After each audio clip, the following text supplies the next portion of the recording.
অনেকদিন যাবতই চিন্তা ভাবনা ছিল ঢাকা যাব ওইভাবে সময়ও হয় না, তাই যাওয়াও হয় না।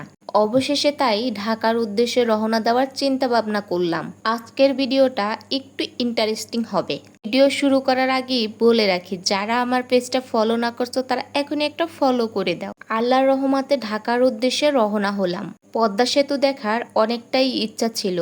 ছোট থেকে গ্রামে বড় হওয়া তো ওইভাবে কখনো ঢাকা যাওয়া হয় নাই, তেমন একটা আত্মীয় স্বজনও ঢাকায় ছিল না। যেমনে হোক যেভাবেই হোক ঢাকা তো যাওয়া হলো, স্বপ্নটা তো পূরণ হলো। আর ঢাকা যারা গিয়েছেন অবশ্যই একটা কমেন্ট করবেন। আর নাম শুনে গেছি পদ্মা সেতু ওইভাবে কখনো পদ্মা সেতুও দেখা হলো না। যাই হোক, ফাইনালি অনেক কষ্টের পর পদ্মা সেতুটাও দেখা হয়ে গেল।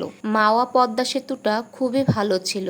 যদি ওঠে রোদ তাহলে আকাশের ভিউটা এত সুন্দর পরিমাণে হয়। নদীর পাড়ে এরকম সুন্দর কাশবন দেখে আমার তো মন চাইছিল বাস থেকে নেমে কাশবনে ছুটে দৌড় দিই। এখনো কাশবনে যাওয়া হয়নি, ইনশাআল্লাহ সামনের দিকে যাওয়া হবে। কিছু কাজের জন্য যাওয়া হয়েছিল কিন্তু থাকা হয়নি, সময়ের অভাবে থাকতে পারিনি। নেক্সট যখন যাব তখন ইনশাআল্লাহ থাকার চেষ্টা করব।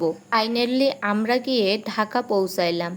তারপরে ঢাকা শহরটা একটু ঘুরে ঘুরে দেখছিলাম। আসলে ঢাকা শহরের জ্যামজটটা একটু বেশি, আর এত পরিমাণে গরমের জ্বালায় পুরাই অস্থির হয়ে গেছিলাম।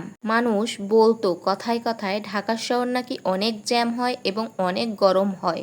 আসলে বাস্তবে এটা না দেখলে বুঝতেই পারতাম না। সব সময় ভাবতাম কি মানুষ মনে হয় মিথ্যা কথা বলে।